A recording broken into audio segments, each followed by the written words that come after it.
कार्यकर सुवर्ण महोत्सव के इस अवसर पर मैं भगवान स्वामीनारायण के चरणों में प्रणाम करता हूं। आज प्रमुख स्वामी महाराज की 103वीं जन्म जयंती का महोत्सव भी है। मैं गुरु हरि प्रगट ब्रह्म स्वरूप प्रमुख स्वामी महाराज को भी नमन करता हूं। भगवान स्वामीनारायण की शिक्षाएं, प्रमुख स्वामी महाराज के संकल्प आज परम पूज्य गुरु हरिमहंत स्वामी महाराज के श्रम और समर्पण से फलित हो रहे हैं।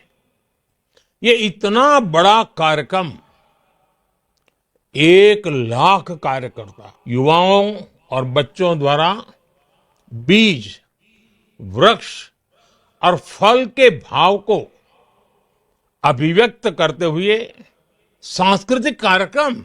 मैं आपके बीच भले ही साक्षात उपस्थित नहीं हो सका हूं, लेकिन मैं इस आयोजन की ऊर्जा को हृदय से महसूस कर रहा हूं। इस भव्य दिव्य समारोह के लिए मैं परम पूज्य गुरु हरि महंत स्वामी महाराज का, सभी संत जनों का अभिनंदन करता हूं, उन्हें नमन करता हूं। साथियों, कार्यकर सुवर्ण महोत्सव सेवा के 50 वर्ष की यात्रा का एक महत्वपूर्ण पड़ाव है। 50 वर्ष पहले स्वयंसेवकों का रजिस्ट्रेशन करके उन्हें सेवा कार्यों से जोड़ने की शुरुआत हुई। उस समय कार्यकर्ताओं का रजिस्ट्रेशन कराने के बारे में कोई सोचता भी नहीं था। आज ये देखकर बहुत खुशी होती है कि बीएपीएस के लाखों कार्यकर पूरी श्रद्धा और समर्पण से सेवा कार्यों में जुटे हैं। किसी संस्था के लिए ये बहुत बड़ी उपलब्धि है। इसके लिए मैं आपको बधाई देता हूं, अपनी शुभकामनाएं देता हूं। साथियों, कार्यकर सुवर्ण महोत्सव भगवान स्वामीनारायण की मानवीय शिक्षाओं का उत्सव है। ये सेवा के उन दशकों की गौरव गाथा है जिसने लाखों करोड़ों लोगों का जीवन बदला। ये मेरा सौभाग्य है कि मैंने बाप्स के सेवा अभियानों को इतने करीब से देखा है। मुझे उनसे जुड़ने का अवसर मिला है। भूज में भूकंप से हुई तबाही के बाद के हालात हो, नरनारायण नगर गांव का पुनर्निर्माण हो, चाहे केरला की बाढ़ हो या उत्तराखंड में भूस्खलन की पीड़ा हो, या फिर हाल ही में कोरोना जैसी वैश्विक महामारी की आपदा, हमारे कार्यकर साथी हर जगह परिवार भाव से खड़े होते हैं, करुणा भाव से सबकी सेवा करते हैं। हर किसी ने देखा है कोविड काल में किस तरह बीएपीएस मंदिर सेवा केंद्रों में बदल गए थे। मैं एक और प्रसंग भी आज याद करना चाहूंगा। लोगों को इसके बारे में बहुत कम पता है। जब यूक्रेन का युद्ध बढ़ने लग गया तो भारत सरकार ने तुरंत ये तय किया कि वहां फंसे भारतीयों को तत्काल सुरक्षित निकालना है। इसके बाद बहुत बड़ी संख्या में भारतीय पोलैंड पहुंचने लग गए थे। लेकिन एक चुनौती थी कि पोलैंड पहुंचे भारतीयों को युद्ध के उस माहौल में कैसे ज्यादा से ज्यादा मदद पहुंचाई जाए।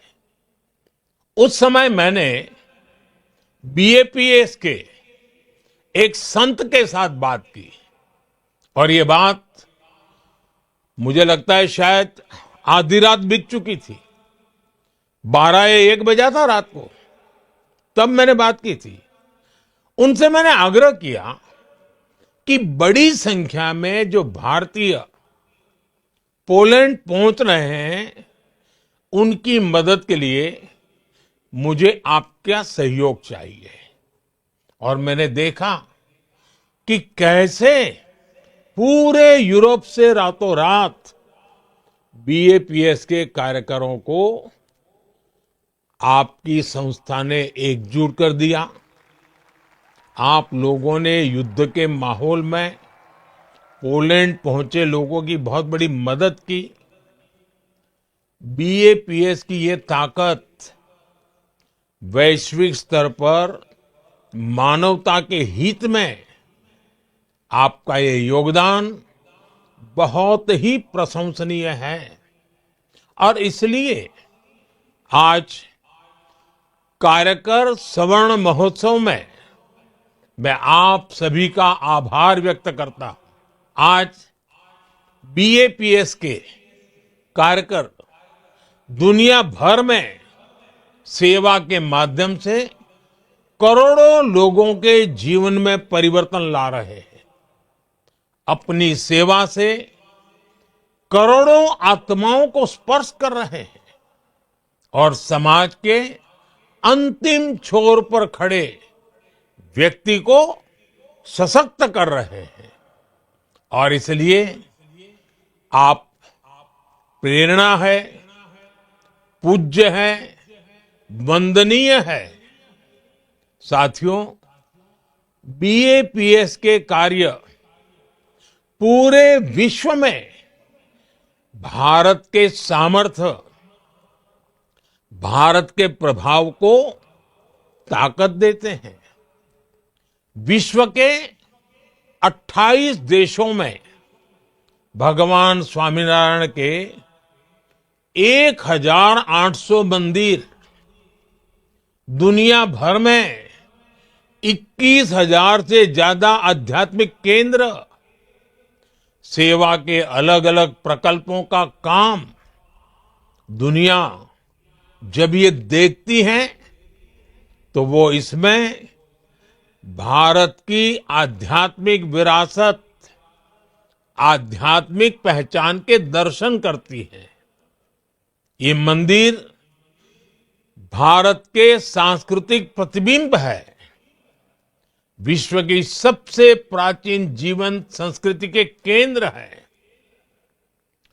कोई भी व्यक्ति जब इनसे जुड़ता है तो वो भारत के प्रति आकर्षित हुए बिना नहीं रहता। अभी कुछ ही महीने पहले अबू धाबी में भगवान स्वामीनारायण मंदिर की प्रतिष्ठा हुई है। सौभाग्य से मैं भी उस कार्यक्रम में शामिल हुआ। उस कार्यक्रम की, उस मंदिर की पूरी दुनिया में कितनी चर्चा हो रही है। दुनिया ने भारत की आध्यात्मिक विरासत के दर्शन किए। दुनिया ने भारत की सांस्कृतिक विविधता को देखा।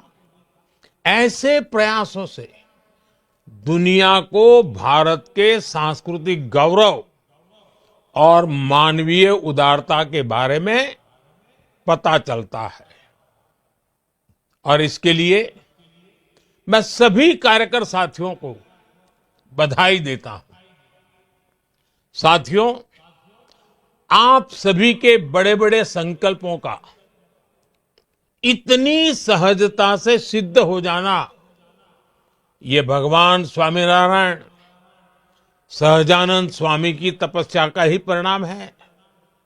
उन्होंने हर जीव की, हर पीड़ित की चिंता की। उनके जीवन का हर पल मानव कल्याण में समर्पित रहा। उन्होंने जिन मूल्यों की स्थापना की है, आज बीएपीएस उसी प्रकाश को विश्व में फैला रहा है। बीएपीएस के इन कार्यों को एक गीत की कुछ पंक्तियों के माध्यम से समझाया जा सकता है।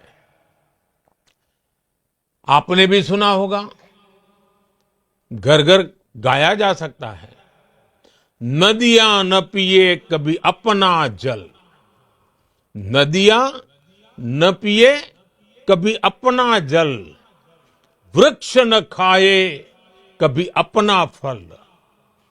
नदियां न पिए कभी अपना जल, वृक्ष न खाए कभी अपना फल। अपने तन का, मन का, धन का दूजों को दे जो दान है, वो सच्चा इंसान। अरे इस धरती का भगवान है। साथियों, ये भी मेरा सौभाग्य रहा कि मुझे बचपन से ही बीएपीएस और भगवान स्वामीनारायण से जुड़ने का अवसर मिला, इस महान प्रवृत्ति से जुड़ने का अवसर मिला। मुझे प्रमुख स्वामी महाराज का जो प्रेम और स्नेह मिला, वो मेरे जीवन की पूंजी है। उनके साथ कितने ही व्यक्तिगत प्रसंग हैं जो मेरे जीवन का अभिन्न हिस्सा बन गए हैं। जब मैं सार्वजनिक जीवन में नहीं था, जब मैं मुख्यमंत्री नहीं था, और जब मुख्यमंत्री बना, जब प्रधानमंत्री बना, हर पल उनका मार्गदर्शन रहा। जब साबरमती में नर्मदा का पानी आया, तो उस ऐतिहासिक अवसर को आशीर्वाद देने परम पूज्य प्रमुख स्वामी जी स्वयं आए थे। बरसों पहले एक बार स्वामी जी के मार्गदर्शन में स्वामीनारायण महामंत्र महोत्सव हुआ था, या उसके अगले साल स्वामीनारायण मंत्र लेखन महोत्सव हुआ। मैं वो पल कभी भूलता नहीं हूं। मंत्र लेखन का वो विचार अपने आप में अद्भुत था। मुझ पर उनका जो आध्यात्मिक स्नेह था, जो पुत्रवत भाव था, वो शब्दों में कहना मुश्किल है। जन कल्याण के कार्यों में प्रमुख स्वामी महाराज का आशीर्वाद हमेशा मुझे मिलता रहा। आज इस इतने विशाल आयोजन में मैं प्रमुख स्वामी महाराज की उन स्मृतियों को, उनकी आध्यात्मिक उपस्थिति को एक कार्यकर के रूप में महसूस कर रहा हूं। साथियों, हमारी संस्कृति में सेवा को सबसे बड़ा धर्म माना गया है। सेवा परमो धर्मः। ये सिर्फ शब्द नहीं, ये हमारे जीवन मूल्य है। सेवा को श्रद्धा, आस्था और उपासना से भी ऊंचा स्थान दिया गया है। कहा भी गया है, जन सेवा तो जनार्दन सेवा के ही बराबर है। सेवा वो है जिसमें स्व का भाव नहीं रह जाता है। जब आप मेडिकल कैंप में मरीजों की सेवा करते हैं, जब आप किसी जरूरतमंद को खाना खिलाते हैं, जब आप किसी बच्चे को पढ़ाते हैं, तो आप सिर्फ दूसरों की मदद नहीं कर रहे होते हैं। इस दौरान आपके अंदर परिवर्तन की एक अद्भुत प्रक्रिया शुरू हो जाती है। इससे आपकी आध्यात्मिक यात्रा को दिशा मिलती है, मजबूती मिलती है। और ये सेवा जब हजारों लाखों कार्यकर्ताओं के साथ मिलकर एक ऑर्गेनाइज रूप में, संगठित रूप में की जाती है, एक संस्था के रूप में की जाती है, एक आंदोलन स्वरूप के रूप किया जाता है, तो अद्भुत परिणाम मिलते हैं। इस तरह की संस्थागत सेवा में समाज की, देश की बड़ी बड़ी समस्याओं के समाधान का सामर्थ्य होता है। इससे अनेक बुराइयों को खत्म किया जा सकता है। एक कॉमन पर्पस से जुड़े लाखों कार्यकर्ता देश की, समाज की बड़ी ताकत बनते हैं। और इसलिए आज जब देश विकसित भारत का लक्ष्य लेकर चल रहा है, तब स्वाभाविक रूप से जन जन का एक साथ आना और कुछ बड़ा कर दिखाने की भावना हम हर क्षेत्र में देख रहे हैं। स्वच्छ भारत मिशन हो, नेचुरल फार्मिंग हो, या पर्यावरण को लेकर जागरूकता की बात हो, बेटियों की शिक्षा हो, या आदिवासी कल्याण का विषय हो, देश के लोग आगे बढ़कर राष्ट्र निर्माण की इस यात्रा का नेतृत्व कर रहे हैं। आपसे भी उन्हें बहुत प्रेरणा मिलती है। इसलिए आज मेरी इच्छा है, मेरा मोह है कि आपसे कुछ आग्रह भी करूं।